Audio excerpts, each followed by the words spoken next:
On se plaît à regarder les propositions fort alléchantes du FECOM pour le développement des hôtels de région, la construction des villes écologiques, des villes modernes à l'ère de la décentralisation.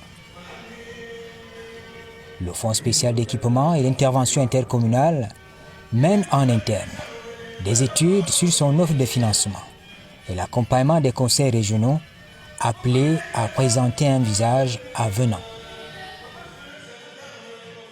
Les modèles réduits des bâtiments et du décor illustrent parfaitement la conception des futurs sièges devant abriter les locaux des conseils régionaux. La mission affichée, c'est de renouer avec l'élan de modernité dans l'architecture des bâtiments publics. On prend en compte l'élément culturel, les usages et coutumes de chaque région, les traditions spécifiques. La présentation des études qui a fait l'objet d'une série de rencontres à Yaoundé entre le FECOM et les conseils régionaux a dévoilé un tout petit peu la structure d'ensemble d'un hôtel de région vu par le FECOM. Globalement, on voit ici des bureaux de la région, des bureaux locatifs, des salles de réunion, des salles de commission, des salles de banquet, des halls, des espaces d'exposition, des médiathèques et autres hémicycles.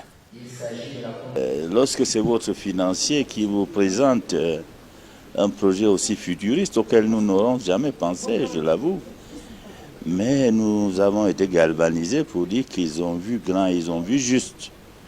Et nous partons rassurés. Et je crois qu'au-delà du siège, il s'agit davantage d'une nouvelle ville. Une nouvelle ville, le concept est une nouvelle ville qui permettra aux vieilles villes, aux anciennes villes, pour s'exprimer ainsi, d'avoir une nouvelle ville qui changerait totalement le paysage des capitales régionales où nous siégeons. C'est vraiment bien, c'est futuriste. Et ces propos nous ont rassurés, même galvanisés. Et je crois que nous nous rendrons compte à nos conseillers régionaux et j'ai personnellement exprimé le souhait qu'ils viennent nous dire toutes ces choses sur place dans nos sièges tout à fait provisoires à Ebolova, qui puissent parler à l'ensemble des conseillers. Je crois qu'il est tout aussi heureux que moi qui suis venu aussi et pense qu'il viendra nous rencontrer. Pour la région spécifique du littoral, les éléments du climat et du relief sont mis à contribution. L'organisation spatiale du projet inclut l'usage du tramway, le chemin de fer à rail plat, généralement à traction électrique, servant surtout aux transports urbains. Comme dans les grandes agglomérations occidentales, on est calqué sur le modèle privilégiant la construction des espaces ouverts, des lieux de vie et de socialisation, un meilleur cadre organisé pour les marchands ou les galeries marchandes. Du beau rêve pour les présidents des régions. En ce qui me concerne au littoral, j'ai suivi au jour le jour, c'est peut-être ma 10e venue ici, donc ce n'est pas nouveau pour moi. Le FECOM, au jour le jour, montait ce projet et je le suivais. Et je suis tout à fait d'accord sur toutes les lignes avec le FECOM. Le projet est bon et beau. Il faut maintenant qu'on trouve des ressources pour le faire. Le FECOM joue un double rôle. C'est la banque des régions, c'est aussi la direction technique des régions. Le FECOM nous accompagne à tous les niveaux. Dans notre venue aussi aujourd'hui, nous avons beaucoup d'attentes sur cette réunion. Parce que c'est la réunion qui va déclencher toute notre action. Et elle arrive à point nommé, elle arrive au moment où nous avons voté nos budgets et tout, et que nous sommes prêts pour démarrer notre activité. Et ce démarrage d'activité avait besoin d'être lancé par le FECOM. Et c'est ce lancement qui est là aujourd'hui. Pour nous, c'est un point de démarrage. Et nous sommes confiants et nous sommes sûrs qu'on va aller loin. Parce que le FECOM est très bien préparé.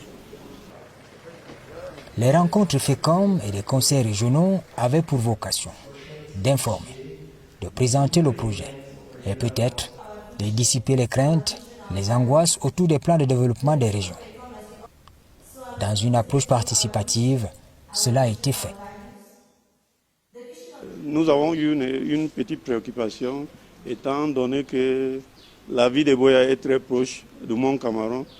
Mais heureusement pour nous, le directeur général de FECOM nous a donné l'assurance que les études seront faites.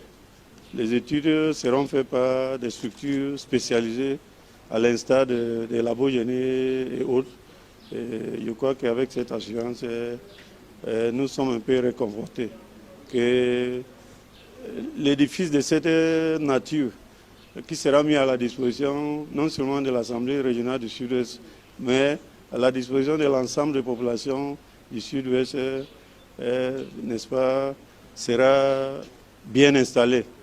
Et en venant ici, nous n'étions pas au courant que FECOM, sous instruction de l'État du Cameroun, envisage la construction d'une nouvelle ville qui sera étendue sur une superficie de plus de 100 hectares.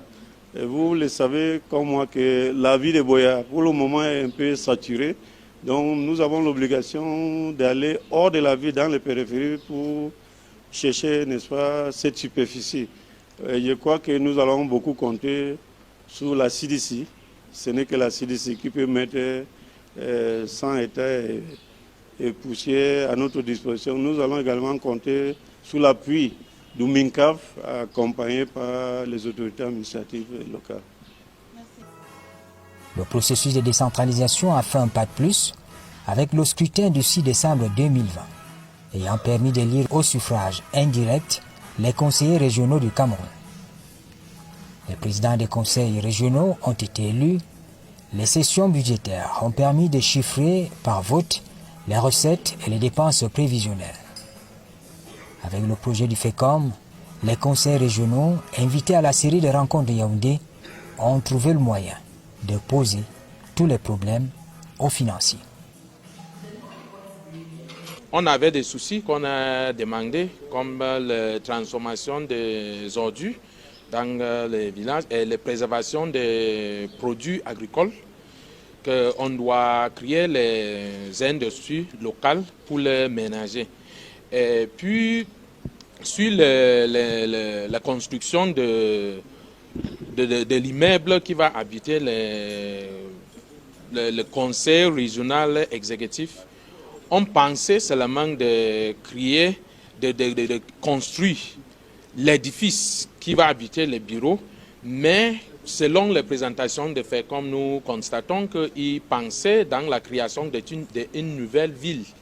Donc, vous savez que dans le Nord-Ouest, on a un conseil exécutif régional. Nous sommes venus, on a vu les présentations, on va répartir et présenter à tous les membres de l'exécutif. C'est à cette instance qu'on va prendre une décision comme un conseil, un exécutif régional pour écrire à FECOM ce que nous pensons.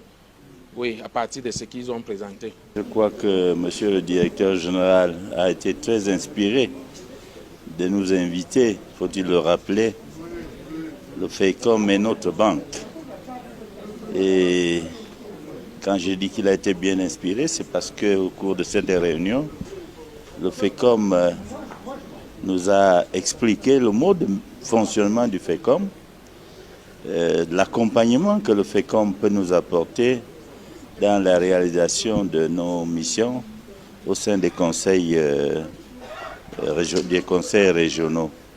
Nous avons été très édifiés et même rassurés. Donc, pour tout dire, nous avons participé à une très belle réunion, des échanges enrichissants avec des représentants de certains ministères dont les compétences ont été transférées, mais tout s'inscrit dans le temps.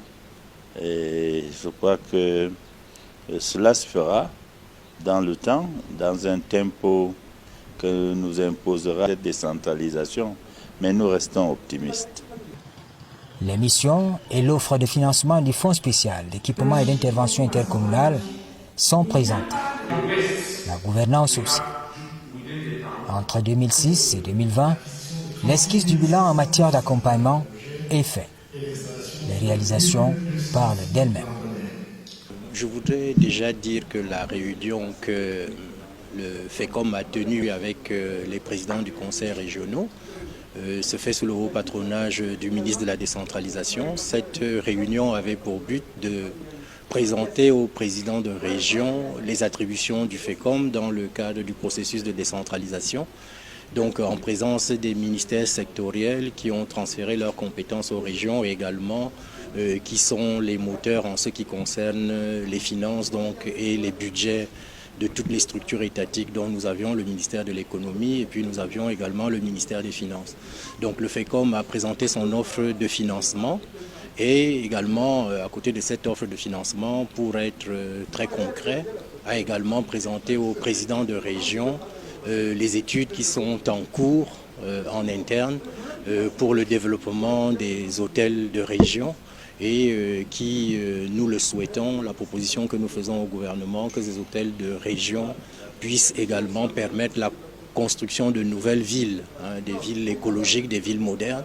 Et nous sommes donc à ce niveau-là des esquisses de ces projets. Et avec les observations des présidents de région, les équipes techniques au niveau du FECOM vont donc continuer la maturation de ces projets. Par le travail, la qualité du service et l'écoute des partenaires, la vision du FECOM, c'est, dit-on, de contribuer à faire des collectivités territoriales décentralisées des espaces où il fait bon vivre.